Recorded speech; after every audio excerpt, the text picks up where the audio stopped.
নতুন ব্যবসায়িক উদ্যোগ বা স্টার্টআপের জন্য থাকছে ৫০০ কোটি টাকা বরাদ্দ, যার সুযোগ নিতে পারেন তরুণ বেকার যুবকরাই, জানালেন সমাজ কল্যাণ এবং নারী ও শিশু বিষয়ক মন্ত্রী অধ্যাপক ডাক্তার AZM জাহিদ হোসেন।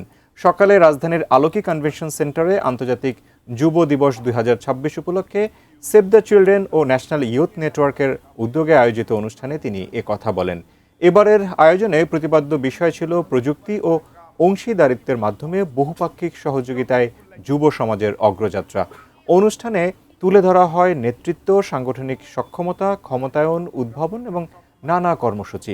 অনুষ্ঠানে নেদারল্যান্ডস দূতাবাসের ফার্স্ট সেক্রেটারি জাওয়াদ আজাউই তার বক্তব্যে উন্নয়ন আর সামাজিক পরিবর্তনে যুবকদের অংশগ্রহণে জোর দেন।